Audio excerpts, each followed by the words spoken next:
all of the symptoms are there for this to move very quickly, and when it does, I think that the Bank of Japan will have to act when that happens, and it would be unprecedented. They've never had an emergency meeting like that to raise interest rates, but there's a first time for everything, so. We got Q Griffin. They say Jake, retail's champion, Carbon One mastermind, after price appreciation, closer to largest East Coast hemp facility. 250K uses, premium antimicrobial bedding. Would love to support your wife's horses. Appreciate you. Bluey got me in the eye. Look, there's a lot of uses for hemp. So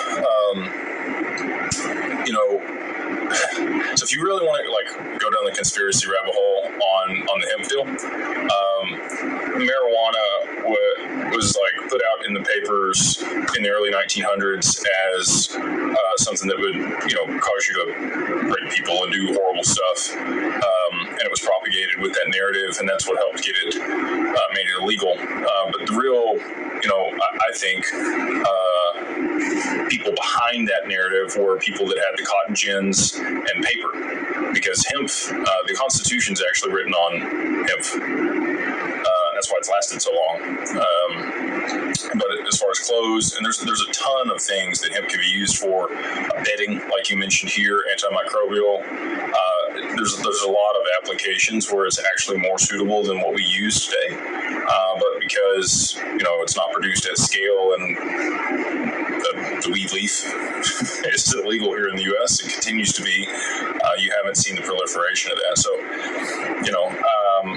there's always incumbents and people that have the money that can lobby and do certain things and push a certain narrative. You've seen that, against digital assets and some of the other things that are out there that would probably be more beneficial for society, but because there are people profiting off of other things, they don't want those things to disintermediate them, and they will do whatever they can to actually keep that from happening. So shout out to you. Very cool that you're working on that, and I think that is likely going to take hold. It's probably going to take the government legalizing marijuana federally in order for the actual application and use of hemp across the U.S. and in all those different reasons, or all those different ways to actually have the pass that it needs. But I think being proactive on that